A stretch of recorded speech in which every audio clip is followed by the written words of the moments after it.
Oke, bismillahirrahmanirrahim. Assalamualaikum warahmatullahi wabarakatuh.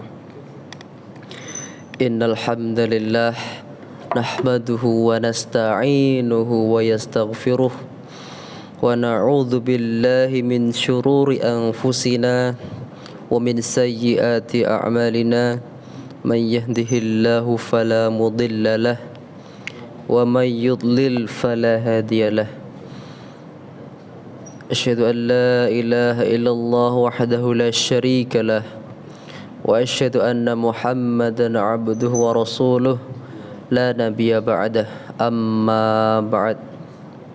Pertama-tama dan yang paling utama, marilah kita panjatkan puji syukur kehadirat Allah Subhanahu wa taala dengan mengucap alhamdulillahi rabbil alamin, yang mana Allah Subhanahu wa taala telah memberikan kita nikmat sehat, nikmat iman, dan yang paling nikmat adalah nikmat Islam, sehingga kita bisa berkumpul di masjid ini dalam keadaan sehat walafiat tanpa halangan suatu apapun.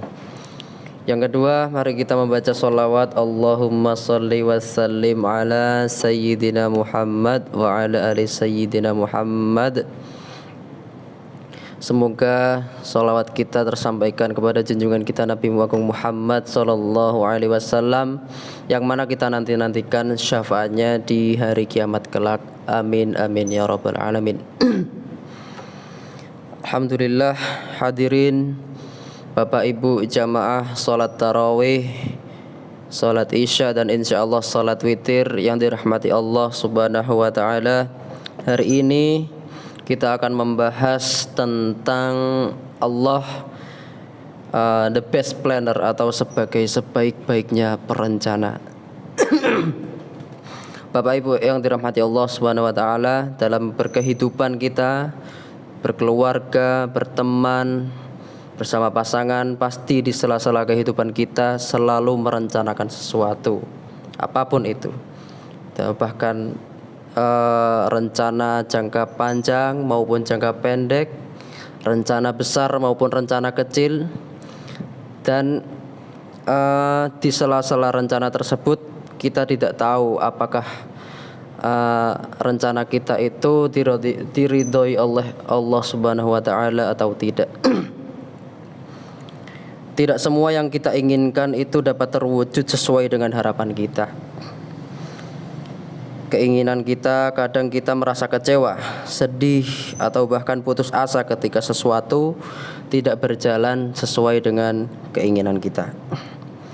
Kita harus yakin bahwa setiap rencana, di balik rencana dan kejadian yang telah ditetapkan Allah ini ada hikmahnya.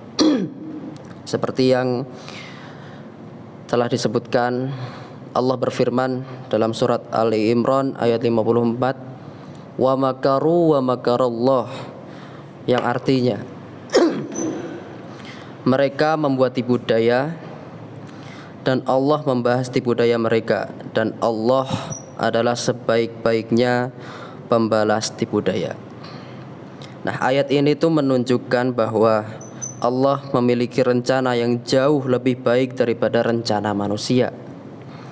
Meskipun manusia sudah berusaha merencanakan sesuatu, namun pada akhirnya keputusan itu tetaplah Allah yang menetapkan apakah keputusan kita, apakah rencana kita ini dapat menjadi kenyataan atau tidak.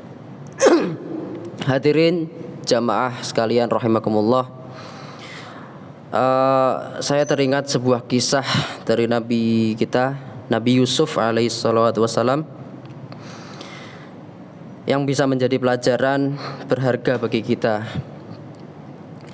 Ketika Nabi Yusuf di waktu kecil yang dibuang oleh saudara-saudaranya ke dalam sumur, kemudian dijual sebagai budak, kemudian difitnah, lalu dipenjara. Nah, jadi jika kita melihat sepenggalan kisah ini, sebagian dari kita pasti akan mengira bahwa orang seperti ini tidak akan menjadi orang yang besar, tidak akan menjadi orang yang sukses, bahkan akan menjadi budak atau di penjara selamanya. Namun rencana Allah berkata lain. Siapa sangka semua itu adalah bagian dari rencana Allah yang sangat indah. Setelah bertahun-tahun, Nabi Yusuf justru diangkat menjadi seorang pejabat tinggi di Mesir dan menjadi penyelamat bagi banyak orang, termasuk keluarganya sendiri. Begitulah cara Allah merencanakan kehidupan kita. Terkadang sesuatu yang tampak buruk bagi kita itu adalah yang terbaik bagi Allah Subhanahu wa taala. Wa asa an takrahu syai'aw wa huwa khairul lakum wa asa an tuhibbu syai'aw wa huwa syarrul lakum. Ketika kita menginginkan sesuatu dan kita berpikir itu baik, maka sesungguhnya itu yang buruk bagi kita.